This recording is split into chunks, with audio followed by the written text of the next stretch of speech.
Hello friends, welcome to my channel. In this video we will cover TCS provisions. तो जैसे TDS में अपन ने पढ़ा था सबसे पहले नेचर ऑफ ट्रांजैक्शन, उसके बाद रेट क्या है, उसके बाद पेयर पेई। उसी तरह टीसीएस में पेयर पेई नहीं होगा, कलेक्टर कलेक्टी होगा। कलेक्टर मतलब जो कलेक्ट करेगा टीसीएस, और वो टीसीएस कलेक्ट कौन करता है? सेलर। ओके। एंड कलेक्टी कौन होगा? जिससे कलेक्ट किया जाएगा, यानी बायर। ओके, तो इतना ध्यान रखना है अपन को। सो स्टार्ट करते हैं सबसे पहले फर्स्ट सेक्शन से अपना, जो है section 206 sub section 1, 206C sub section 1। तो सबसे पहले nature of transaction. So nature of transaction क्या है? Sale of goods. तो जब भी सेल करेगा कोई भी गुड्स, कोई भी person other than individual HUF, but individual HUF जो रिक्वायर्ड है फॉर ऑडिट, देन उस केस में टीसीएस भी अप्लाई होगा। जैसे कि अगर इंडिविजुअल एचयूएफ का टर्नओवर ऑफ बिजनेस एक्सीड कर जाता है 1 करोड़ से ज़्यादा, या फिर प्रोफेशन एक्सीड कर जाता है 50 लाख से ज़्यादा, देन उस केस में वो इंडिविजुअल एचयूएफ पे भी टीसीएस प्रोविजंस अप्लाई होंगे। Okay. So nature of transaction सबसे पहले सेल ऑफ गुड्स। पहला, अगर टेंडू लीव्स को सेल किया जा रहा है, देन उस केस में क्या होगा? 5% टीसीएस कलेक्ट करना पड़ेगा सेलर को। ओके। एंड कलेक्टी किस किस केस में जो टीसीएस है वो कलेक्ट नहीं किया जाएगा? Any person other than buyer who buy such goods for personal consumption. अगर वो पर्सन पर्सनल कंजम्पशन के लिए बाय कर रहा है अपन से, देन उस केस में हम टीसीएस कलेक्ट नहीं करेंगे उससे। ओके, तो ये एक्सेप्शंस आपको ध्यान रखना है, ये टेक्निकल है थोड़े। सेकंड, कोई भी पब्लिक सेक्टर कंपनी है, then public sector company government की होती है, राइट? तो उस केस में उनसे कलेक्ट करने का कोई मतलब ही नहीं है। उनसे कलेक्ट करके अपन गवर्नमेंट को ही देंगे, तो इससे अच्छा कलेक्ट करने की जरूरत ही नहीं है। Okay. And third is central government, state government, embassy, high commission, legation, trade representation, clubs. तो ये कुछ एक्सेप्शंस हैं। इसके अलावा कोई भी पर्सन अगर परचेज कर रहा है या बाय कर रहा है, उससे अपन को टीसीएस कलेक्ट करना है। ओके, तो वो कितना टीसीएस कलेक्ट करना है उसके लिए दे रखा है। Sale of goods, tendu leaves के केस में 5%, टिम्बर या अदर फॉरेस्ट प्रोडक्ट्स जो होते हैं वो 2.5%, and alcoholic liquor for human consumption, ये याद रखना फॉर ह्यूमन कंजम्पशन है, देन 1% उस केस में। And in case of scrap 1%, minerals being coal, lignite and iron ore, उस केस में भी 1%। तो यहाँ पे तीनों में 1% है, एंड यहाँ पे फॉरेस्ट प्रोडक्ट्स में 2.5 एंड टेंडू लीव्स के केस में 5%। और एक्सेप्शंस आपको ध्यान रखने हैं। कलेक्टर में कौन होगा? इंडिविजुअल एचयूएफ पे टीसीएस अप्लाई नहीं होगा, यानी उसको कलेक्ट करने की ज़रूरत नहीं है। बट अगर उस इंडिविजुअल एचयूएफ पे ऑडिट के प्रोविजंस अप्लाई होते हैं, ऑडिट के प्रोविजंस कब अप्लाई होते हैं? जब टर्नओवर 1 करोड़ से ज़्यादा हो जाता है इन केस ऑफ बिजनेस, या फिर इन केस ऑफ प्रोफेशन 50 लाख से ज़्यादा ग्रॉस रिसीट हो जाती है, देन उस केस में ऑडिट की रिक्वायरमेंट आती है, राइट? तो ये याद रखना है, जिन भी इंडिविजुअल एचयूएफ पे ऑडिट की रिक्वायरमेंट है वो इंक्लूड होंगे, यानी उनको टीसीएस कलेक्ट करने की ऑब्लिगेशन आएगी। एंड इसकी इन केस ऑफ बायर भी एक्सेप्शंस है। कब हमें मतलब बायर से कलेक्ट नहीं करना है टीसीएस? जब वो बायर परचेज कर रहा है फॉर पर्सनल कंजप्शन। ओके, या फिर पब्लिक सेक्टर कंपनी है, या फिर central government, state government, embassy, high commission, trade representation, clubs, ये लोग अगर परचेज कर रहे हैं, देन उस केस में भी हम टीसीएस कलेक्ट नहीं करेंगे।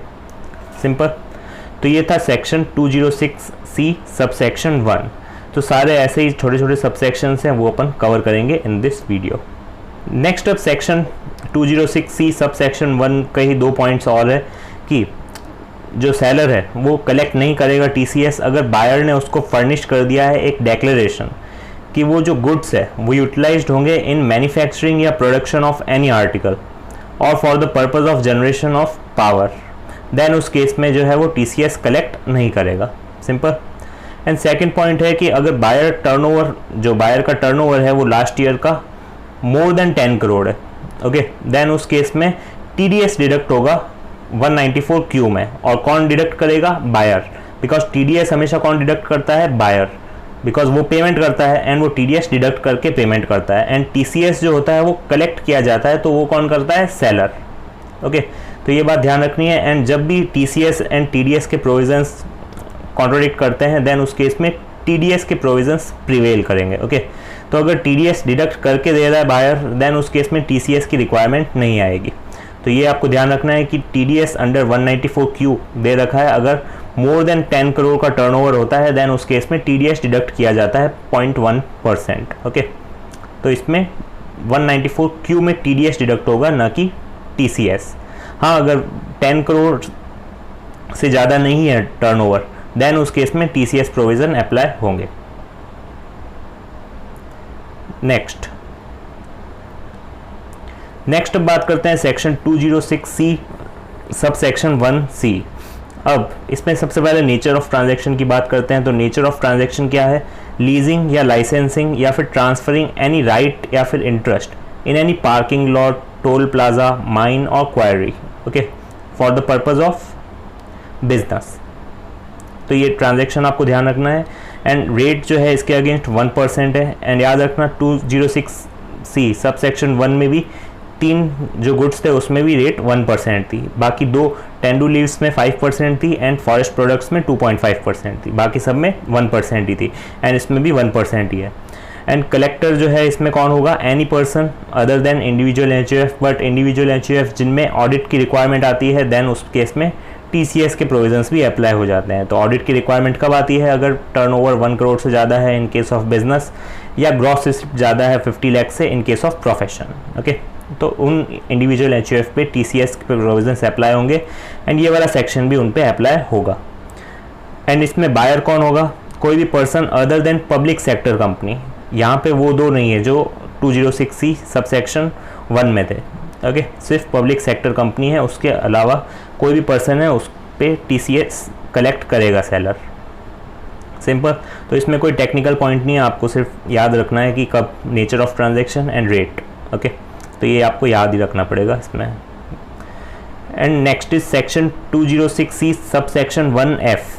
अब इसमें जो नेचर ऑफ ट्रांजैक्शन है ये है sale of a motor vehicle of a value exceeding 10 lakhs, और ये इंडिविजुअल बेसिस पे है, ना कि एग्रीगेट बेसिस पे। फॉर एवरी ट्रांजैक्शन अपन चेक करेंगे कि वो ट्रांजैक्शन अगर 10 लाख से ज़्यादा है, देन उस केस में TCS जो है वो कलेक्ट करेगा कौन? सेलर। एंड यहाँ पे भी सेलर में कौन है? Any person other than individual HUF, but individual HUF जिन पे ऑडिट की रिक्वायरमेंट है उन पे भी ये अप्लाई होगा। एंड कलेक्टी अगर other than public sector company engage है जो किसमें? बिजनेस ऑफ कैरिंग पैसेंजर्स, या फिर central government, state government, embassy, high commission, ये सब अगर है बायर, देन उस केस में TCS कलेक्ट नहीं करेगा सेलर। सिंपल। एंड यहाँ पे जो है ये रिटेल ट्रांजैक्शंस पे अप्लाई होगा। कोई भी डीलर अगर ट्रांजैक्शन कर रहे हैं आपस में, उस केस में TCS कलेक्ट नहीं किया जाएगा। यहाँ पे जो रिटेलर्स होते हैं, जब रिटेलर को सेल की जाती है कार, उस केस में ये TCS प्रोविजंस अप्लाई होंगे।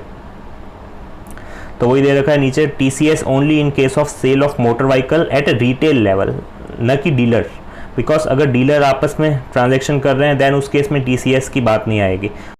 Next is section 206C sub section 1G। तो इसमें दो तरह के ट्रांजैक्शन है। पहला है foreign remittance of money more than 7 lakh under LRS scheme, जो होती है RBI की लिबरलाइज्ड रेमिटेंस स्कीम। उसमें जो लिमिट दे रखी होती है वो फैमा में अपन पढ़ते हैं।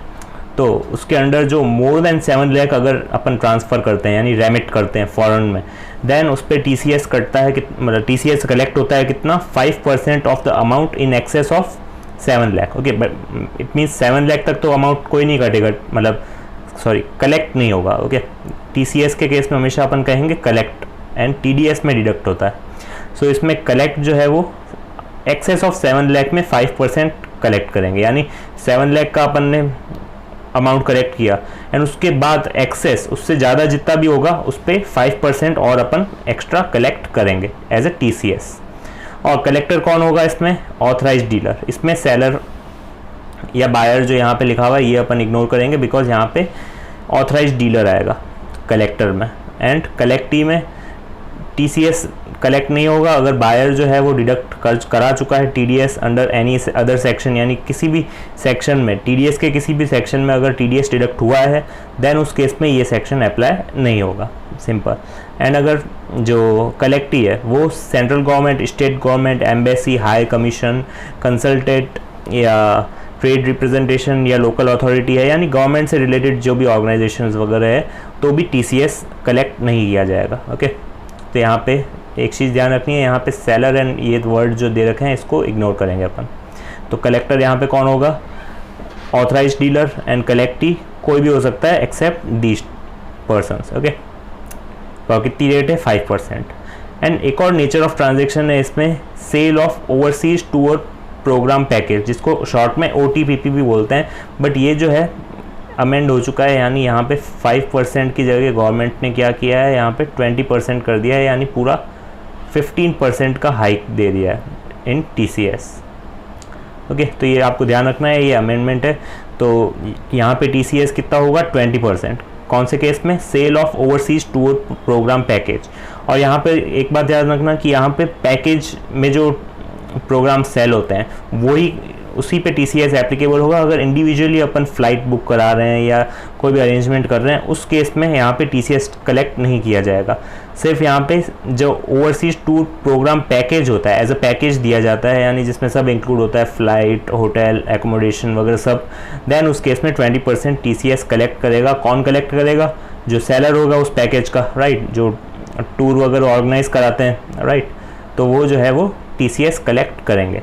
एंड यहाँ पे भी सेम, TCS कब कलेक्ट नहीं होगा उसका दे रखा है, अगर TDS डिडक्ट हुआ है किसी भी सेक्शन में, यानी TDS के सेक्शंस बेसिकली प्रिवेल करते हैं। वहाँ पे भी अपन ने देखा था पहले वाले सेक्शन में कि 194Q जो है वो प्रिवेल कर रहा था। तो यहाँ पे भी जो TDS अगर कट चुका है किसी भी सेक्शन में, देन उस केस में TCS कलेक्ट नहीं किया जाएगा, सिंपल। या फिर गवर्नमेंट का कोई सेंट्रल गवर्नमेंट एम्बेसी वगैरह है वो बायर है, देन ऑल्सो उस केस में TCS जो है वो कलेक्ट नहीं किया जाएगा, सिंपल। तो अब नेक्स्ट जो सेक्शन है वो है, और इसमें एक चीज़ और ध्यान रखना, एक पॉइंट है, इन केस LRS, यानी जो अपन ने पहला वाला पॉइंट पढ़ा था, पहला नेचर ऑफ ट्रांजैक्शन, उसमें अगर रेमिटेंस का है एज एजुकेशनल लोन, यानी amount is out of educational loan taken from a financial institution, remit किया जा रहा है, देन उस केस में क्या होगा, TCS की जो रेट है वो 0.5% हो जाएगी इंस्टेड ऑफ 5%। ओके, बिकॉज इसमें क्या रिलैक्सेशन दिया गया है, बिकॉज एजुकेशनल लोन है वो, एंड वो अपन अगर लेके ट्रांसफर रेमिट कर रहे हैं फॉरेन एजुकेशन के लिए जो बच्चे जाते हैं उनके लिए, देन उस केस में क्या हो जाएगा, 0.5% हो जाएगी TCS की रेट, एंड 0.5% से कलेक्ट किया जाएगा, सिंपल।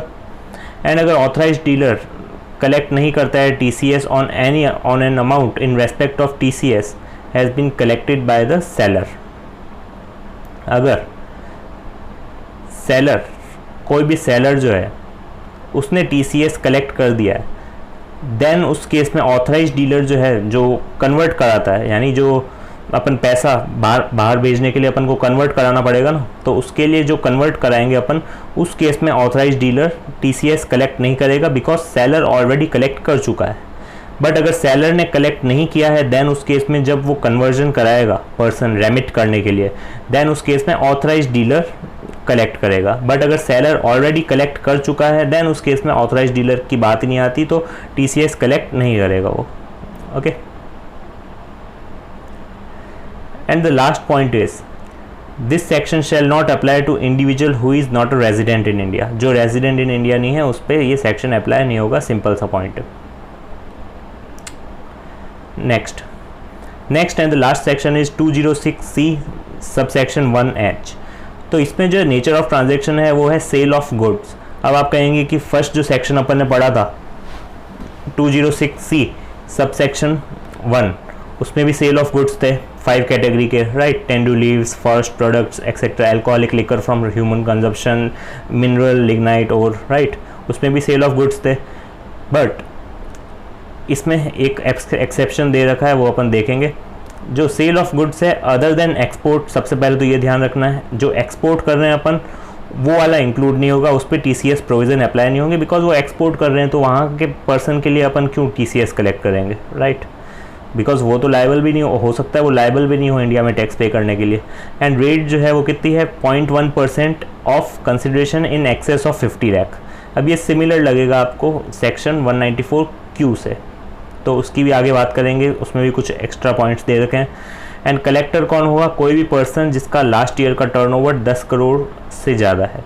ओके, एंड कलेक्टी यानी जिससे कलेक्ट किया जाएगा वो कोई भी हो सकता है other than these specified persons. तो ये आप रीड कर लेना एक बार। और एक्स्ट्रा पॉइंट जो है वो इसमें क्या है कि अगर बायर ने सबमिट नहीं किया है पैन या फिर आधार, देन टीसीएस जो है वो 0.1% से नहीं 1% से कटेगा, कलेक्ट होगा। ओके, हमेशा ये याद रखना, कलेक्ट होगा। और अगर बायर का टर्नओवर लास्ट ईयर का मोर देन 10 करोड़ है, then buyer is required to deduct TDS under section 194Q। यानी वही बात कर रखिए कि अगर 194Q अप्लाई हो रहा है, देन उस केस में 194Q पे टीडीएस कटेगा, यानी प्रिवेल कौन करेगा, टीडीएस। ओके, तो उस केस में क्या होगा, बायर जो है वो टीडीएस कलेक्ट करेगा। और यहाँ पे एक चीज़ ध्यान रखना, बायर का टर्नओवर देखेंगे, 194Q में बायर का टर्नओवर देखते हैं, एंड यहाँ पे जो टीसीएस है उसमें कौन क्या देखते हैं, सेलर का टर्नओवर। तो ये चीज़ ध्यान रखना, अगर बायर का टर्नओवर 10 करोड़ से ज़्यादा जा रहा है, देन 194Q में कटेगा। अगर बायर का टर्नओवर 194Q में ज़्यादा नहीं है, देन उस केस में इसी सेक्शन में, यानी सेलर का है, देन इस सेक्शन में कलेक्ट होगा। बट अगर बायर का ज़्यादा है देन डिडक्ट होगा, अगर सेलर का 10 करोड़ से ज़्यादा है देन टीडीएस कलेक्ट होगा, और वो कौन करेगा, सेलर। और अगर बायर का ज़्यादा है देन डिडक्ट कौन करेगा, बायर। तो ये सिंपल आपको चीज़ ध्यान रखनी है कि